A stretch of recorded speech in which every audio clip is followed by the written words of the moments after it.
yang ingin kami tanyakan di sini, apa sih sebenarnya LMKN itu? Ya. Bagaimana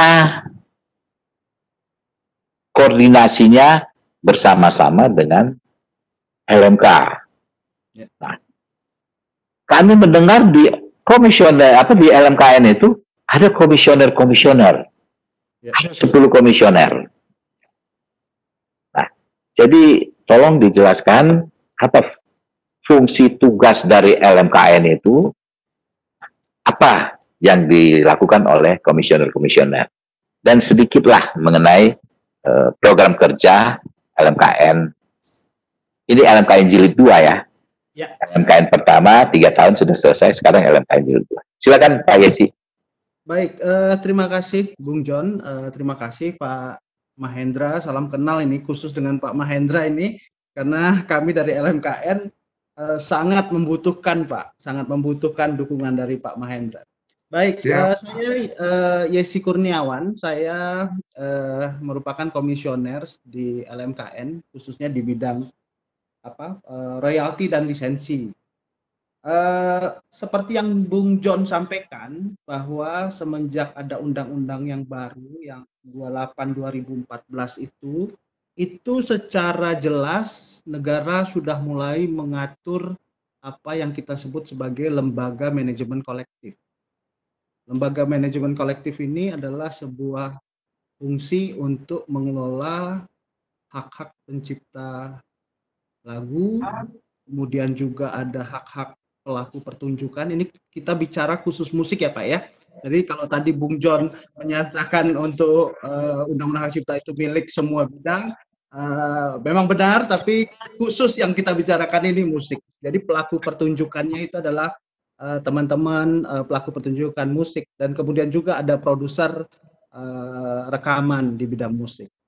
Nah, yang menarik dalam pengaturan Undang-Undang Hak Cipta yang baru itu memperbolehkan para pihak itu membuat lembaga manajemen kolektif. Jadi lembaga manajemen kolektif itu sudah diatur bagaimana cara mendirikannya, membuat lembaga itu seperti apa, dan kemudian secara garis besar ada di Hak Cipta, nanti detailnya ada di Permen 36/2018. Nah, tetapi pada prosesnya kita melihat Indonesia bakal memiliki banyak LMK. Jadi itu sudah kita prediksi dalam waktu pendraft dengan Bung John itu, waktu dulu kita memprediksi bakal terjadi yang namanya multi LMK.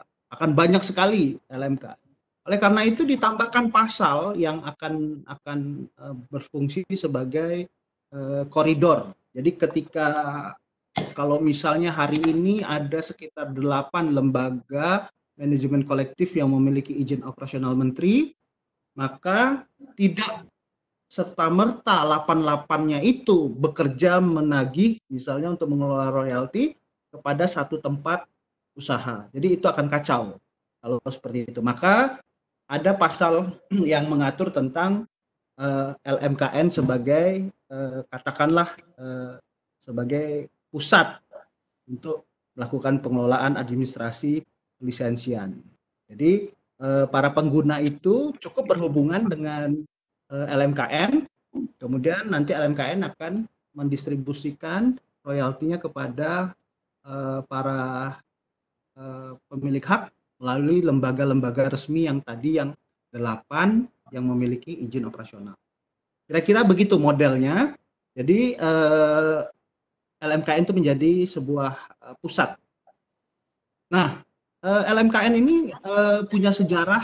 Ini LMKN kedua, komisioner kedua. Yang pertama itu ada waktu jilid pertama, kalau saya boleh sebut sebagai jilid pertama itu ada Pak Haji Omai Rama, ada Kang Sambimbo, ada Bung Ebit, ada Adiklah, Kla Project maksud saya. Kemudian ada Ibu Miranda, ada Pak Imam, dan kemudian ada Pak Adriadi, dan ada juga Om Chen, Pak Januar Isa. Dulu pertama-tama fungsinya itu fokus kepada membuat petunjuk pelaksanaan dan membuat tarif. Tarif yang dihasilkan oleh LMKN jilid pertama itu sekitar 14 tarif. Termasuk tadi tarif yang disampaikan oleh Pak Mahendra tentang live musik.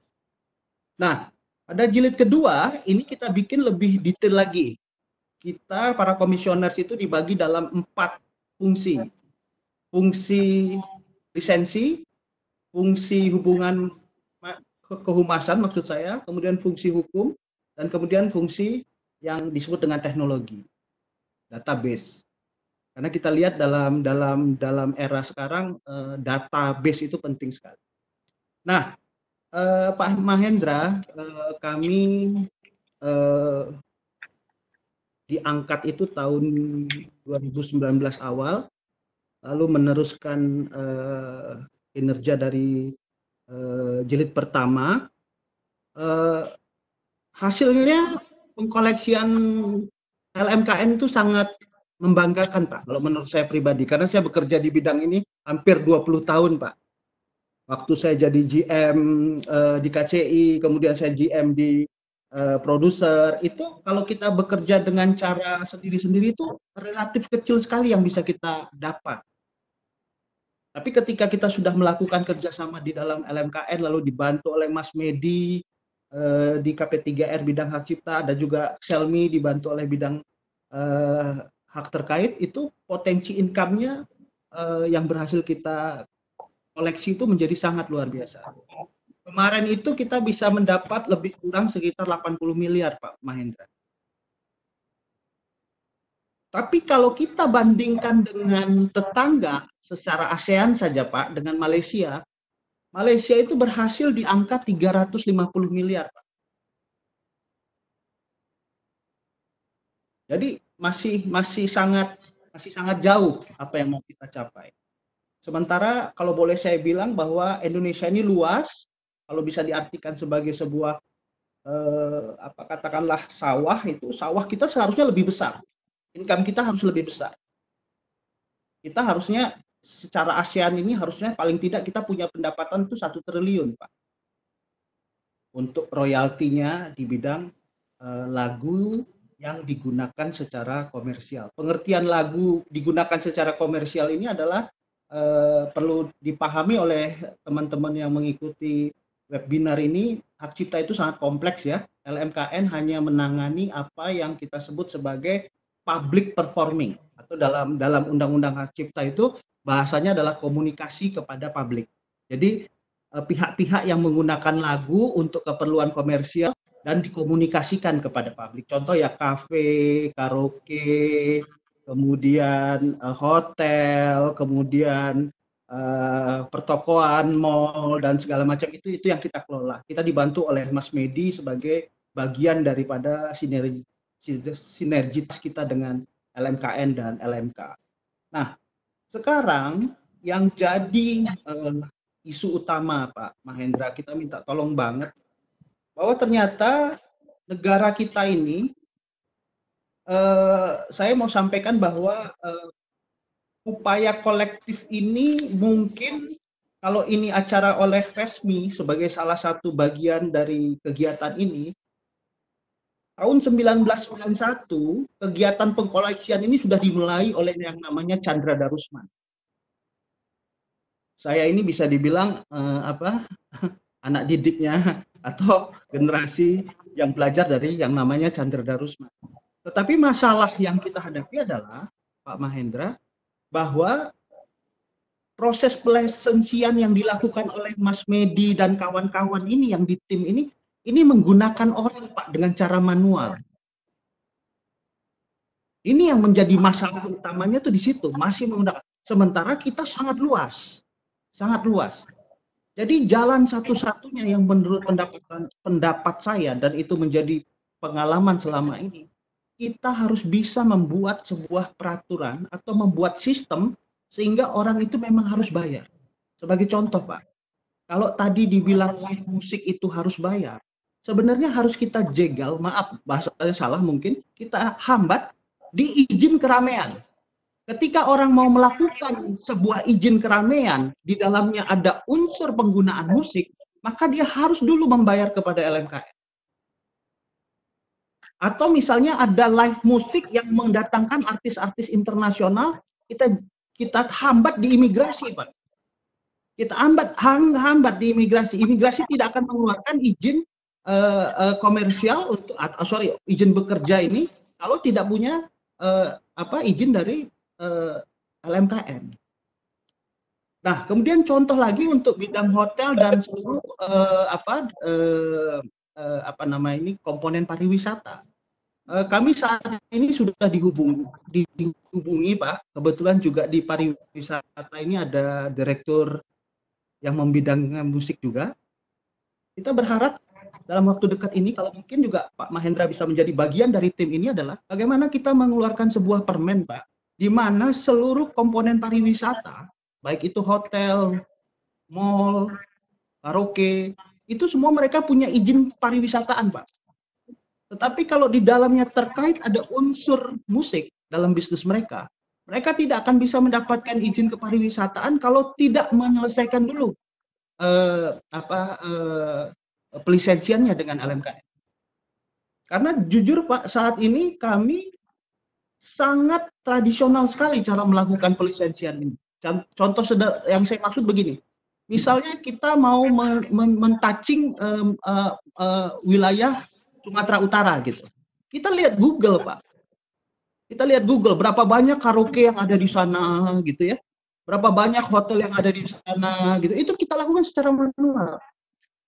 Oleh karena itu, saya berpikir dalam diskusi ini adalah kalau bisa kita coba bersama-sama dari seluruh komponen, termasuk para artis juga mendukung, pencipta mendukung, dan komponen-komponen yang organisasi seperti LMK dan LMKM untuk mengawal supaya keluar sebuah men, atau kalaupun ke pes ya maksud saya, itu untuk menghambat bahwa kalau mau mengurus izin kepariwisataan dan itu industrinya adalah karaoke, sudah harus wajib ada izin musiknya atau perpanjangan izin dari sebuah stasiun radio, Pak.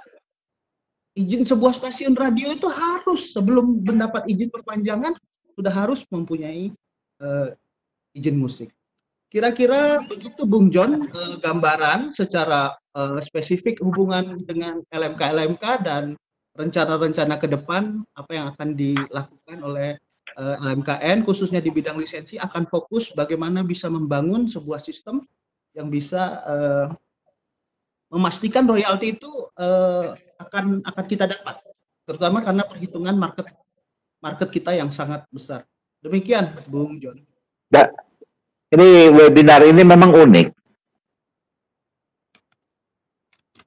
Kami berharap Bung Yesi sebagai komisioner LMKN menjelaskan LMKN itu. Tapi ini Bung Yesi memberikan pemikiran-pemikiran yang juga tentunya buat LMKN dan buat pemerintah dan seluruh stakeholder dari musik. Nah, ini sangat bagus supaya didengar oleh semuanya bahwa kita sudah harus masuk ke dalam sistem pengumpulan royalti secara digital, secara online. Satu. Kedua, bahwa untuk memaksimalkan pengumpulan royalti itu, maka memang harus mulai mencegat di hulu perizinan. Jadi kalau restoran, kafe, hotel, dan lain-lain, user itu mau membuka dengan memohon izin, ada salah satu item yang harus sudah membayar lisensi. Atau mau memperpanjang, harus ada item itu. Sehingga kalau item itu belum ada, maka tidak keluar. Iya, bagus sekali itu, Bung John. Bagus, Bung John. Itu harapan kita. Nah, buat yang Bung Yesi mungkin, Bung Yesi tentu tahu ya, bahwa ketika zamannya Menparekraf Ibu Mari Pangestu, kan? Nah, itu Papri bersama-sama dengan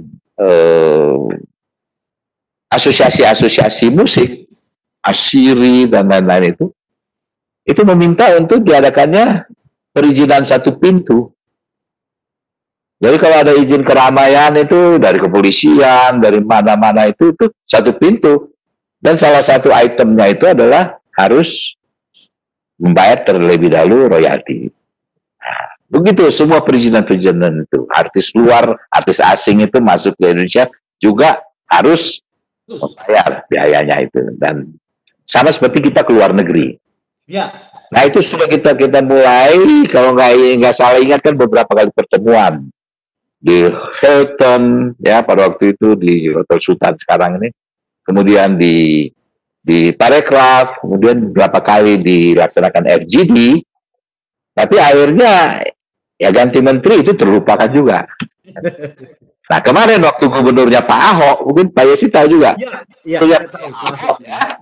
Pak Agung Milang dari Asiri, saya, Pak Tonto Yahya, Anang Herman itu bertemu dengan gubernur, menyatakan untuk supaya bisa di dalam perizinan itu harus ada royalti. Dan waktu itu disambut baik oleh waktu itu Gubernur Ahok ya. Dia mengatakan sudah sampai draft itu, Bung. Ya, izin ada di sini dan sudah siap untuk mau dibuat pergub.